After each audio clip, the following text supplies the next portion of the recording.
എടാ സുരേഷ് ഗോപി ഇല്ലേത്? ഹലോ,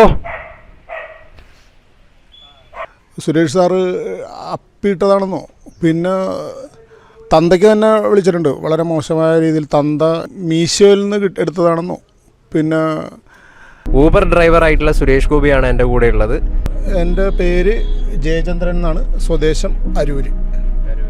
സുരേഷ് ഗോപി എന്നാണ് ഇപ്പോൾ നാട്ടുകാരൊക്കെ വിളിക്കുന്നത്.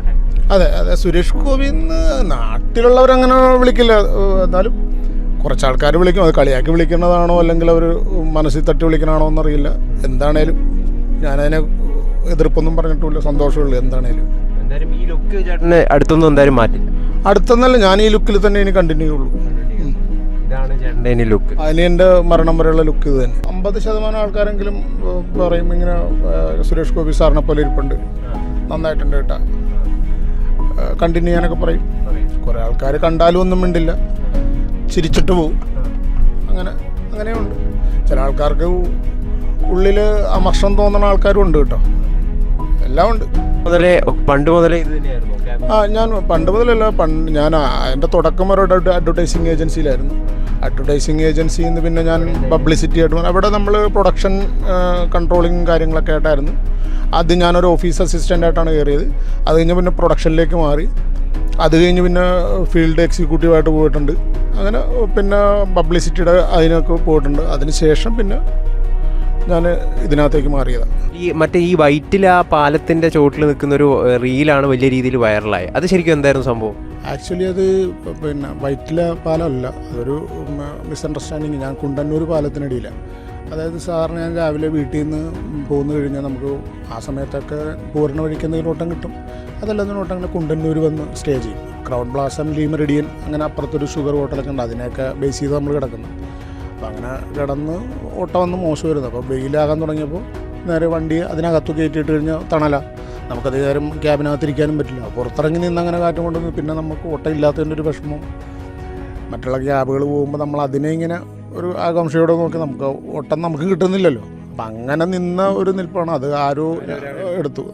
ഇപ്പോൾ എന്തോ പോൾ കീരിക്കാടൻ പുള്ളി അതെടുത്ത്, ഞാൻ അറിയാണ്ടാണ്, കാറ് സ്ലോ ചെയ്ത് നിർത്തി നോക്കുന്നുണ്ട്. അവർ കൈപൊക്കി കാണിക്കുന്നുണ്ട്. ദൂരത്തു നിന്ന് കാണുന്നവരും കൈപൊക്കി വണ്ടി സ്ലോ ചെയ്തൊക്കെ എയർപോർട്ടിലൊക്കെ വെച്ചിട്ടാണെങ്കിലും. കഴിഞ്ഞ ദിവസം വീണ്ടും ഒരു ഫാമിലി തെറ്റിദ്ധരിച്ച് വന്നു. അയ്യോ ഞങ്ങളും ആൾ മാറിപ്പോയി കേട്ടോ, സുരേഷ് ഗോപിയാണെന്ന് ഓർത്തു. ഞാൻ ഡ്രൈവറാണ്, ഞാനിവിടെ റോഡ് സൈഡിൽ ഇങ്ങനെ നിന്നാന്ന് പറഞ്ഞു. ആ ശരി ഭയങ്കര നന്നായിട്ടുണ്ട് കേട്ടോ എന്ന് പറഞ്ഞിങ്ങനെ ഒരു വളരെ സന്തോഷത്തോടെ. അത് കേട്ടപ്പോൾ എനിക്കും സന്തോഷം. ഈ താടി ഉണ്ടല്ലോ, ഇതിങ്ങനെ ചേട്ടൻ ആക്കിയെടുത്തതാണോ ഓൾറെഡി അങ്ങനെയാണോ? അല്ല, താടി എൻ്റെ ഫുള്ള് നരച്ചതാണ്. താടി വെച്ചതിന് ശേഷം എൻ്റെ പെങ്ങളുടെ മോനാണ് പറഞ്ഞത്, പിന്നെ മാമ ഇത് ഇങ്ങനെ രീതിയിൽ നമുക്കൊന്ന് കളർ കൊടുത്തു കഴിഞ്ഞിട്ടുണ്ടെങ്കിൽ ചെറിയൊരു സുരേഷ് സാറിൻ്റെ ഒരു ലുക്ക് വരുന്നുണ്ടെന്ന്.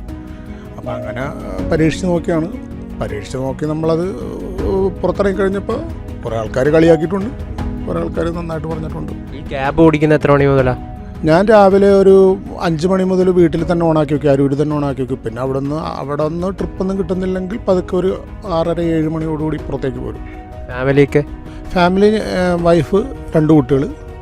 മകനും മകൾക്കും ദേഷ്യം എന്ന് പറഞ്ഞു കഴിഞ്ഞാൽ ഈ നെഗറ്റീവ് കമൻറ്റുകൾ വരുമ്പോഴത്തേനും അവർക്കത് ഒരു ഷെയിം പോലെയാണ്. അവർ പറഞ്ഞാൽ അതിനൊന്നും നടക്കണ്ട, ഒന്നിനും പോകണ്ട. എങ്ങനെ നെഗറ്റീവ് കമൻറ്റ് എന്ന് പറഞ്ഞല്ലോ, അപ്പോൾ എന്തൊക്കെ കമൻസാണ് വരുന്നത്? അങ്ങനെ വേദനിച്ച എന്തെങ്കിലും കമൻസ് ഉണ്ടോ? അങ്ങനെ വേദനിച്ച കമൻ്റ് എന്ന് പറഞ്ഞു കഴിഞ്ഞിട്ടുണ്ടെങ്കിൽ എന്താണ്, മീശോയിൽ നിന്ന് എടുത്തതാണെന്നോ, പിന്നെ സുരേഷ് സാറ് അപ്പിയിട്ടതാണെന്നോ, പിന്നെ തന്തയ്ക്ക് തന്നെ വിളിച്ചിട്ടുണ്ട്. വളരെ മോശമായ രീതിയിൽ തന്ത ഇങ്ങനെ കൂട്ടി. അവരോട് പറയണമെന്ന് അവർ പൂർവാധികം ഭംഗിയോടുകൂടി വീണ്ടും ഇടട്ടെ എന്ന് ഞാൻ പറയണം. ആ നെഗറ്റീവ് കമൻറ്റിന് വരെ ഒരു സമയം കണ്ടെത്തുന്നുണ്ട്.